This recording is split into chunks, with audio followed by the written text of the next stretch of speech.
새 금융권 수장들은 신년사를 통해서 올해 경영 계획을 속속 밝혔는데요. 그 가운데서 뜻깊은 새해를 시작한 곳이 있습니다.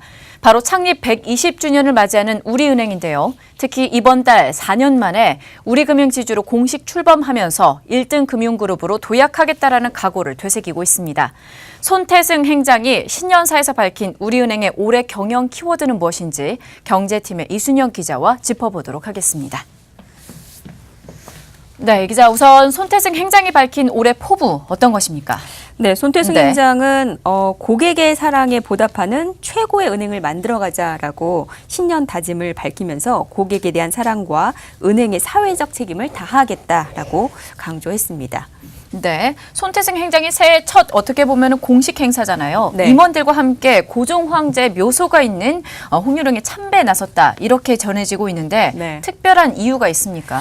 네, 우리은행은 올해로 창립 120주년이라는 뜻깊은 한 해를 맞이하게 됐는데요. 이 손태승 행장과 임직원들의 고종 황제 묘소 참배는 우리은행의 전신인 대한천일은행의 기틀을 마련한 고종 황제 묘소를 참배하면서 창립 이념을 되새겨보고 사회, 은행 또 직원 모두가 건강해지는 2019년을 만들어 가겠다는 의지가 담긴 것으로 풀이됩니다.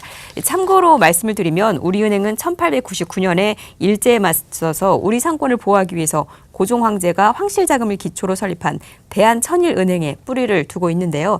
당시 일본의 제1은행 부산지점을 시작으로 서울에도 외국계 은행 지점들이 개설되기 시작했는데 민족 자본의 중요성을 잘 알고 있는 상인들이 중심이 돼서 외세 자본에 대응하기 위해서 대한제국의 황실자본과 조선 상인의 중심이 돼서 설립했습니다. 그리고 이후 1950년에 한국상업은행으로 변경된 후에 99년에 상업은행이 한일은행과 대등 합병하면서 한빛은행이 됐고 2001년 평화은행을 흡수 합병하면서 현재 우리은행이 됐습니다. 그리고 오늘 11일 우리금융지주 출범을 앞두고 있습니다. 네, 창립 120주년입니다. 손태승 행장이 밝힌 구체적인 올해 경영 목표는 어떻게 될까요? 네, 손태승 행장은 신년사에서 올해 경영 목표를 120년 고객 동행, 위대한 은행 도약이라고 선언하고 6대 경영 전략을 제시했습니다. 이를 위해서 우선 고객 중심의 마케팅을 강화할 방침인데요. 손 행장은 영속하는 기업으로 성장하기 위해서는 지속적으로 고객 기반을 확대하는 것이 무엇보다 중요하다며 빅데이터와 비대면 채널 등을 활용해 맞춤형 상품과 서비스를 제공해야 한다고 설명했습니다. 또 어려운 상황을 극복하고 성과를 유지하기 위해 우리은행만의 주특기 영업이 필요하다고도 강조했는데요. 자산관리 CIB 혁신성장 부문을 집중적으로 육성해서 타행이 따라올 수 없는 경쟁력을 갖추고 차별화된 금융 서비스를 제공해야 한다고 덧붙였습니다. 리스크 관리 역시 강조했습니다. 부실 우려 자산 감축과 모니터링 강화 등 선제적인 여신 관리와 함께 기본과 원칙에 입각한 내부 통제로 불필요한 사고를 예방할 것을 주문했습니다. 네, 올해 주요 시중 은행들의 어떻게 보면 이제 키워드라고 볼 수 있는 글로벌 시장과 디지털 혁신에 대해서도 제시가 되었다고요. 네, 그렇습니다. 네. 우리은행은 현재 네트워크 수 430개로 국내 1위이자 세계 20위권을 달리고 있는데요.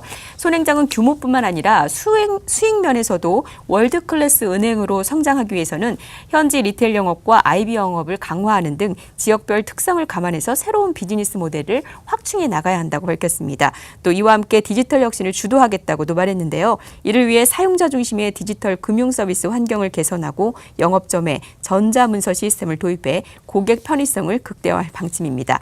아울러 금융 소외계층과 중소기업 지원을 더욱 확대하고 사회적 책임을 다하는 은행이 되도록 노력하겠다라고 밝혔습니다. 네, 오늘 11일이면 우리금융지주가 이제 출범하는 날이 되겠는데 지주사 전환을 발판 삼아서 최고의 금융그룹이 되도록 기대를 좀 해보도록 하겠습니다. 지금까지 이순영 기자와 함께했습니다.